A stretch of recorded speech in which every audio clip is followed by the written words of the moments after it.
dengan imamnya, ya. Dan imam ini memiliki banyak keutamaan, ya. Antara lain Nabi Sallallahu Alaihi Wasallam bilang, ya, ini dari buku yang biasa kita pakai, yaitu Fikih Muyassar. Di antara keutamaan yang disebutkan dalam hadis sahih, ya, riwayat Imam Abu Dawud dan juga Tirmizi serta Ahmad, al-imamu dhaminun. Imam itu adalah penanggung jawab. Wal mu'adzinu mu'taminun. Adapun seorang muadzin, dia juga seseorang yang memiliki amanah.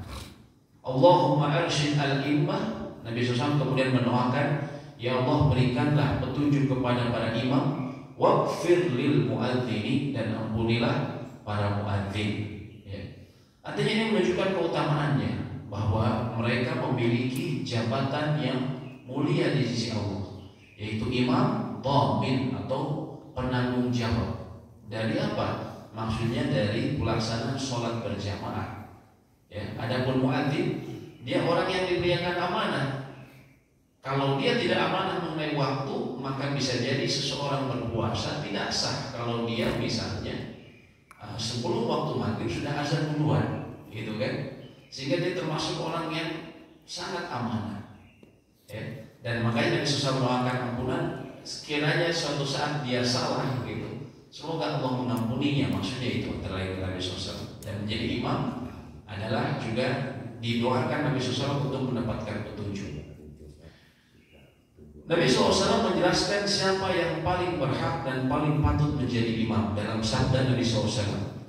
Beliau mengatakan, ya umul qawma aqra'uhum li kitabillah. Hendaklah yang mengimami suatu kaum adalah orang yang paling bagus bacaannya terhadap kitab Allah.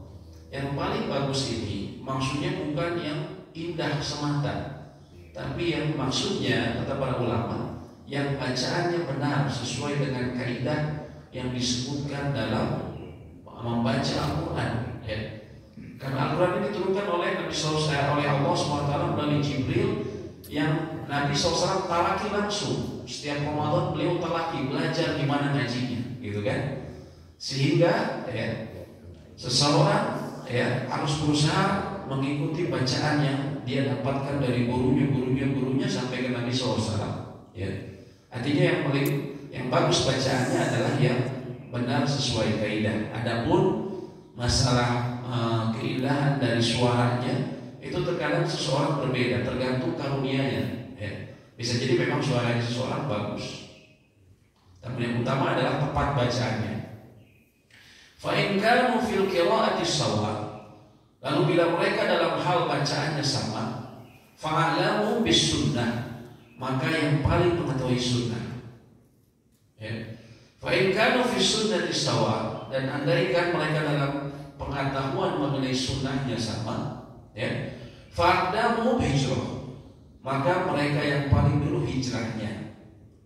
Fa in kanu fil hijrati sawa, dan andaikan mereka dalam hijrahnya bersamaan, fa'adamu silma, maka orang yang paling dulu masuk Islam, ya. Sehingga disebutkan dari hadis tersebut, para ulama kemudian menyebutkan orang yang paling patut dan paling berhak menjadi imam adalah sebagai berikut. Yang pertama adalah yang paling bagus bacaannya, yaitu orang yang menguasai bacaan Al-Quran dengan baik dan dapat membawakannya secara sempurna, yang mengetahui fikih sholat, ya. Jadi dia bacaannya bagus, benar, maksudnya sesuai kaidahnya, dan juga mengetahui fikih sholat, ya. Maka bila ada dua orang, yang pertama lebih bagus bacaannya dan yang kedua kurang bagus bacaannya, namun dia lebih paham fikih sholat dari yang pertama, maka orang yang bacaannya biasa namun lebih paham fikih sholat didahulukan atas orang yang bacaannya bagus namun kurang paham fikih sholat. Alasannya kenapa? Karena kebutuhan pada pemahaman fikih sholat dan hukum-hukumnya lebih dibutuhkan daripada kebutuhan pada bagusnya bacaan. Jadi maksudnya begini Pak, kalau ada dua orang yang bacaan Al-Qurannya sudah standar, artinya dia secara standar dia sudah benar. Hanya yang satu bacaannya lebih enak, lebih merdu, gitu kan. Yang kedua bacaannya biasa, datar, ya. Tapi kaidahnya sudah sama-sama betul. Hanya saja orang kedua ini lebih paham fikih sholat, maka dia didahulukan. Apa dalilnya? Para ulama menyebutkan Nabi SAW pernah mengatakan, Aqra'ukum bi kitabillahi wa ba'd. Orang yang paling pandai membaca Al-Quran di antara kalian, kata Nabi SAW, adalah Ubay. Maksudnya siapa? Ubay bin Ka'ab, salah seorang sahabat yang mulia. Tapi kenyataannya, walaupun beliau mengatakan, ya, Ubay adalah orang yang paling pandai, dan juga tadi disebutkan kriteria menjadi imam adalah aqra'ukum bi kitabillah, orang yang paling pandai membaca Al-Quran. Kenyataannya, ketika Nabi kita Muhammad SAW sakit yang mengantarkan pada kematian atau meninggalnya beliau SAW, ketika beliau sakit, maka siapa yang diperintahkan untuk menjadi imam menggantikan beliau? Ternyata Abu Bakar.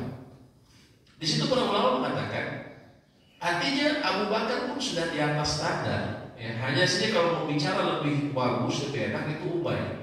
Tapi karena Abu Bakar As-Siddiq, dia secara fikih pemahaman agamanya lebih mendalam dibandingkan Ubay, maka beliau dikedepankan. Dibandingkan Ubay. Gitu ya. Ya. Jadi yang penting adalah bacanya sudah standar. Karena bacaan yang tidak standar, ya, atau misalnya juga tidak memahami fikih, ini bisa menyebabkan sholat seseorang yang bisa salah. Bahkan sebagai ulama mengatakan tidak sah. Misalnya kita tahu dalam sholat ini yang paling penting adalah Al-Fatihah, karena dia rukun menurut jumhur ulama, mayoritas ulama. Contohnya seseorang melakukan yang disebut lahnun jadi, kesalahan yang terlihat jelas. Dia bilang an'amtu, bukan an'amta alaihim, kan gitu kan, yang yaitu berilah petunjuk menuju jalan shiratal mustaqim, yaitu jalan yang telah ditempuh orang-orang yang telah diberikan nikmat oleh-Mu ya Allah. Tapi ketika dia bilang an'amtu alaihim, bukan an'amta, ya, maka itu merubah makna yang asalnya tadi yang telah kau beri nikmat menjadi yang telah aku beri nikmat. Maka pada saat itu bisa batal sholatnya menurut para ulama, kalau dia salah membaca itu misalnya. Atau misalnya iyyaka na'budu wa iyyaka nasta'in, iyyaka na'budu wa iyyaka nasta'in itu ada tasydid, ada iya itu ada tasydidnya, dia dari dua huruf, iya-nya ada dua. Tapi kalau seseorang membacanya iyyaka na'budu wa iyyaka nasta'in, tidak ditasydid. Iyyaka na'budu itu artinya hanya kepada Engkau Allah, na'budu kami beribadah, wa iyyaka nasta'in dan hanya kepada Engkau Allah kami memohon pertolongan. Tapi kalau dia tidak tasydid, iya, bukan di iya, tapi dia bacanya iya saja, nggak ditekan, nggak ditekan. Iya ini kata para ulama asma atau ismun min asma isyams, salah satu nama dari nama-nama matahari dalam bahasa Arab. Artinya apa?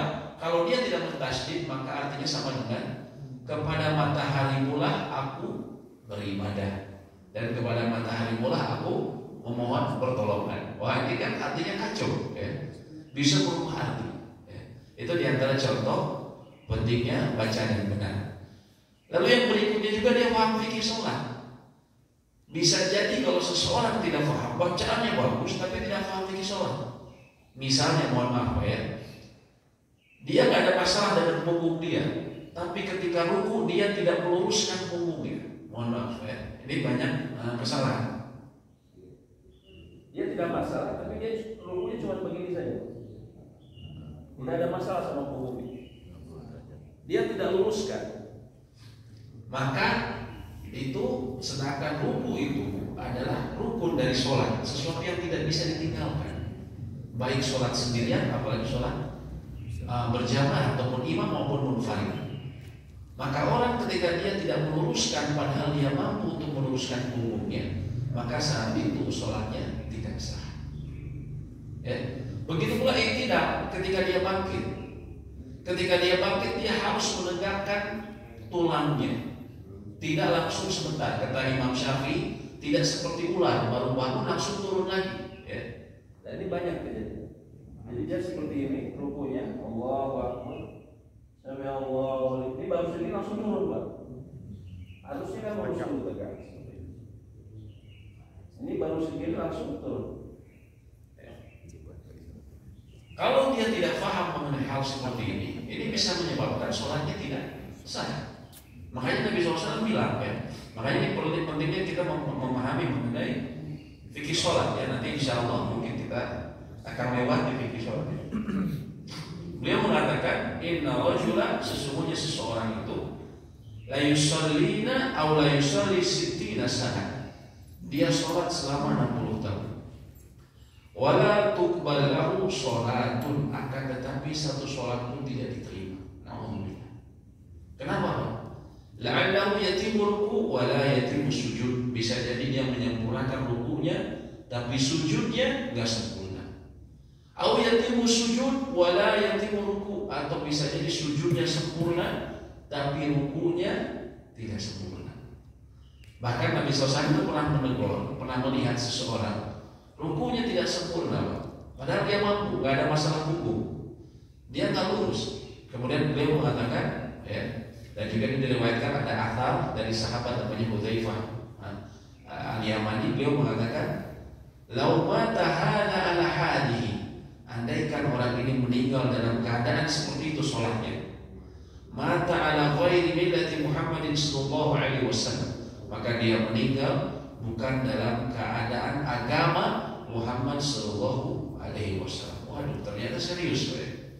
Masalah ruku ini ternyata. Nah, artinya pentingnya sekali seseorang imam, dan juga ini sebenarnya umum, bukan saja imam, tapi kita semua harus memahami fikih sholat yang benar.